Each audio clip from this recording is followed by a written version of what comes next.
Todos, desejo encontrá-los gozando de paz e de alegria e que tenhamos um dia frutífero perante a face do Senhor e perante também os nossos planos e projetos que nós estamos colocando para o bom estado da nossa vida espiritual e também para aqueles que são os nossos irmãos que vão estar conosco aí para aprender a cada dia mais sobre aquilo que Deus colocou em nossas mãos para aplicar, que é as lições que são dadas através dos estudos para os grupos do BAEL.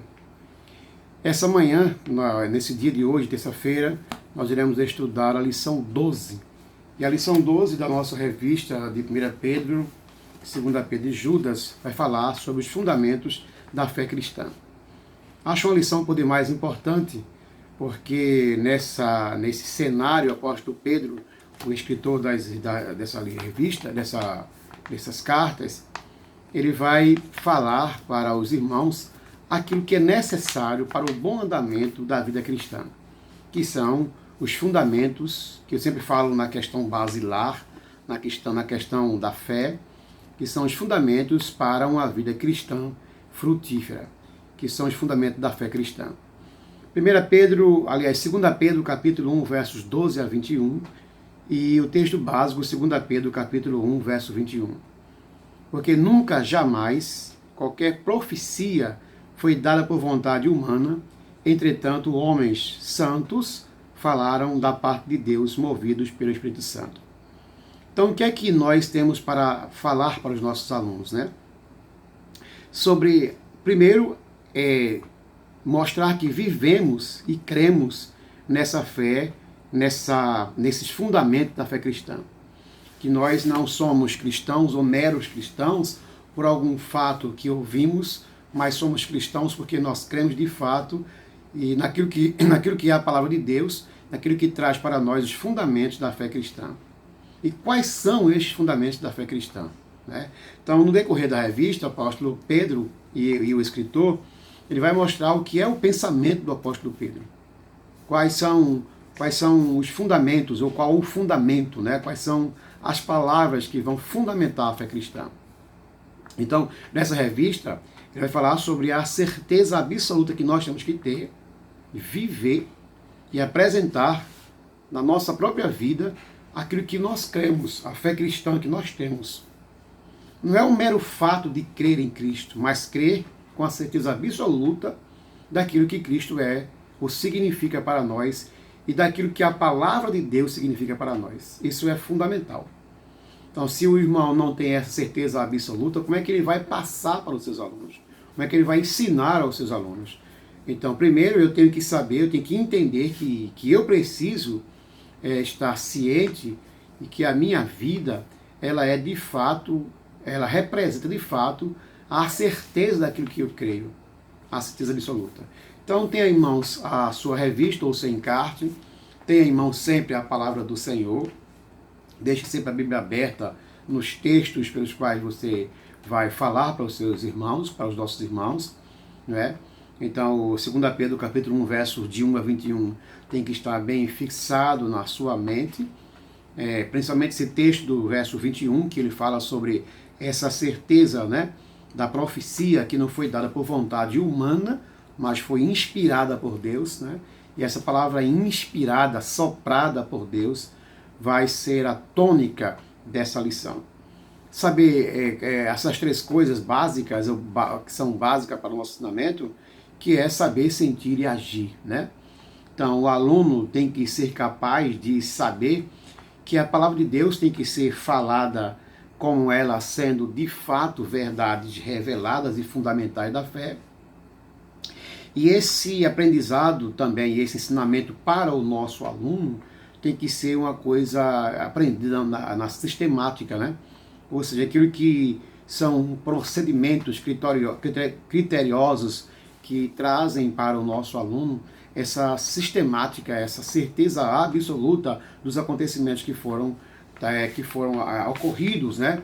No fato da criação, no fato das profecias, no fato da palavra que Deus falou para os seus servos, para os profetas no passado, profetizando acerca da vinda de Jesus, acerca da graça que haveria de vir sobre as pessoas, que essa graça é Jesus, essa palavra é Jesus, e isso chegou até nós através daquilo que foi profetizado. Então o apóstolo Pedro ele sai desse cenário de falar para os irmãos sobre a salvação, mas agora ele começa um novo cenário falando para os irmãos sobre os fundamentos da fé cristã. Ou seja, toda casa, todo prédio, todo edifício bem fundamentado, ele tem que ter uma base realmente bem fundamentada. Uma igreja, um cristianismo, ele não pode ser um cristianismo verdadeiro se ele não for com base naquilo que de fato traz a nós a palavra ser cristão. O cristianismo vem de seguidores de Cristo. Esse cristianismo vem daqueles que têm fé, que acreditam, né, que creem que Jesus Cristo de fato é o Filho de Deus, e por ser Filho de Deus, ele trouxe a nós a salvação através da graça que foi dada por Deus para nós, que é o próprio Cristo, que é a salvação para nossas vidas. Então essa revista ela é muito importante nesse sentido dessa lição número 12, porque ela vai tratar, repetindo milhares de vezes, né, sobre repetição. Ela vai falar sobre a necessidade de repetir, porque é necessário que até para mim mesmo, né, eu possa estar repetindo, ou seja, me lembrando da minha fé, lembrando das coisas pelo qual eu cheguei até aqui na fé cristã, lembrando a mim mesmo que eu preciso saber a cada momento, a cada instante, que o meu Salvador é Jesus, que ele veio ao mundo e que ele foi uma realidade, que a palavra é verdadeira, que a palavra não veio por vontade humana, não foi o homem que criou a palavra, mas a palavra, como diz o apóstolo Pedro, o apóstolo João, me desculpem, no capítulo 1, versículo 1, né? No princípio era o verbo era Deus, o verbo estava com Deus, o verbo se fez carne e habitou entre os homens. Ele está dizendo nessa passagem sobre a sua fé, sobre aquilo que ele crê, na verdade, sobre essa salvação, ou esse fundamento da fé dele. Então Pedro, ele coloca aqui 3 verdades fundamentais. Está lá na página 80, na parte final da introdução, são 3 verdades fundamentais. Quais são, né? Há 3 verdades fundamentais. Quais sejam? Número 1, a verdade do Evangelho foi atestada pelo testemunho dos apóstolos. O Evangelho foi atestado pelo testemunho dos apóstolos. Ou seja, os apóstolos atestaram, aprovaram, né, a verdade do Evangelho. E segundo, a verdade foi atestada pelo testemunho dos próprios profetas. Os profetas atestaram a verdade. E terceiro, essa verdade ela foi revelada. Então, os profetas anunciaram, os apóstolos acreditaram, os apóstolos atestaram, viram, e essa verdade que ela foi revelada chegou até os homens. E aí quais são as coisas que são fundamentais para que essa palavra, esse fundamento da fé se registre na nossa consciência? Primeiro, o valor da repetição da verdade. Essa verdade tem que ser cada dia mais acreditada e divulgada e anunciada e falada para aqueles que estão vivendo a fé. Então, tem que ter prontidão para lembrar, número 1, a página 81, prontidão para lembrar, urgência no lembrar, vantagem de lembrar. Quais são essas prontidões, né? O apóstolo Pedro ele vai falar sobre a chamada que ele teve por Jesus para anunciar as verdades do Evangelho. Ou seja, essa chamada comprova que o apóstolo Pedro, falando na sua realidade, na sua crença, daquilo que ele foi chamado para anunciar as verdades do Evangelho que ele próprio cria e que ele próprio passou a crer. Então, no verso 4, ele fala sobre as grandes e preciosas promessas. Deus fez promessas e as promessas se cumpriram. Segundo, letra B, o fato de que se deve acrescentar à fé a excelência moral. Ou seja, eu tenho que demonstrar, né, pela minha vida a excelência moral dessa fé que veio até mim. E em terceiro, letra C, a necessidade de ser ativo. Veja, essas três palavras, né, são muito importantes no contexto do conhecimento dos fundamentos da fé cristã. São fundamentais. Por quê? Porque nós precisamos ser ativos, a palavra ativo chama a atenção para essa atividade, essa lembrança, esse fato da fé está sempre ativando a nossa vida cristã, né? Lembrando. Segundo, o frutuoso, dar fruto, né? Esse fruto ele permaneça, ele tenha resultados na vida dos nossos ouvintes, na vida daquele que me vê, e o pleno conhecimento. O pleno conhecimento é o domínio daquilo que eu prego, daquilo que eu ensino, daquilo que eu falo, eu tenho que ter pleno conhecimento. E, em segundo lugar, a urgência de lembrar. Então, nós que somos cristãos, temos a obrigação de lembrar a cada dia mais sobre esta palavra, esta urgência de lembrar, né? Então, nunca se esquecer que nós fomos comissionados, fomos levados ao ensinamento da palavra. E a questão do progresso espiritual, irmãos, é algo muito interessante, que o progresso espiritual denota a necessidade do crescimento nosso perante as pessoas, do crescimento espiritual que nós temos perante as pessoas. Na página 82, fala sobre a veracidade dessa palavra, que ela não foi uma invenção humana. Então Pedro vai provar para os irmãos que essa palavra ela foi uma verdade atestada por testemunhas apostólicas. Né? Então ele vai falar sobre a transfiguração, ele vai falar do que ele experimentou na página 83, né? que ele esteve presente, da transfiguração de Jesus, vai falar sobre o testemunho do Pai, quando no batismo de Jesus, que eles viram a voz que falou para eles, né? É o ponto 3 da página 83, a voz de Deus que falou para ele: este é o meu filho amado, em quem me comprazo, quem tem alegria, né? E o ponto 3 fala sobre a verdade e atestada por testemunhos proféticos, como já foi falado anteriormente, né? Então essas três verdades, elas são reais, elas aconteceram, elas foram atestadas, foram verdadeiras. O apóstolo Pedro está falando sobre essa verdade, de fato, como ele viu, como ele sentiu, como os próprios apóstolos, quais ele era um dos apóstolos, ele fala dessa verdade como estando presente e vendo aquilo que aconteceu, que foi visto, né, presenciado pelos apóstolos que andavam com Jesus. Então não se esqueça de frisar isso muito, né, que as três coisas que são as verdades atestadas por testemunho apostólico, que é a verdade sobre Cristo, que não é invenção humana. Segundo, a verdade sobre Cristo é atestada por testemunhos oculares, viram, de fato estavam lá e viram essa realidade.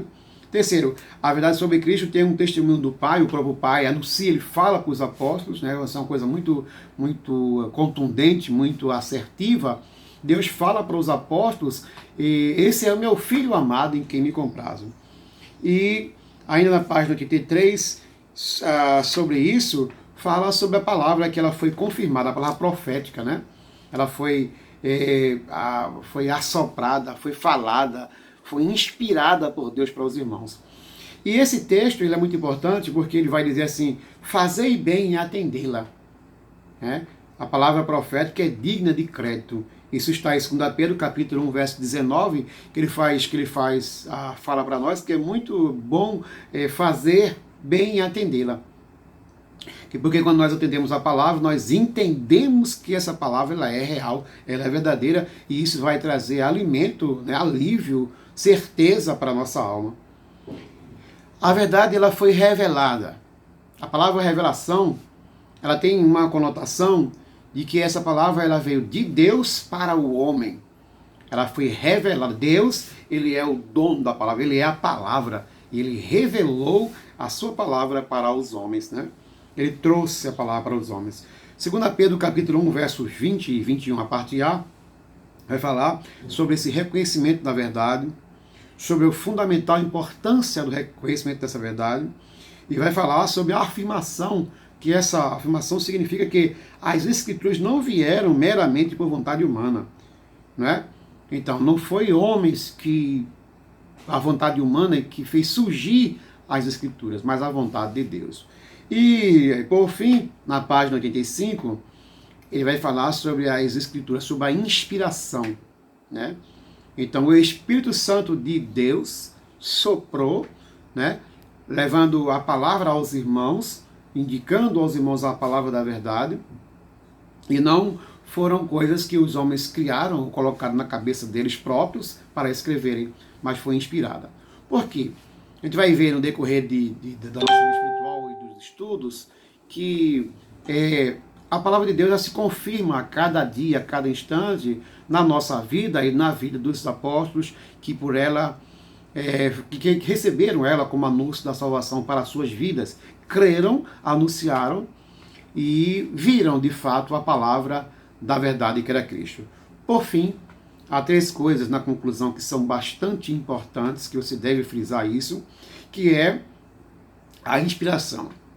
A inspiração ela é verbal, a inspiração ela é plenária, a inspiração é inerrante.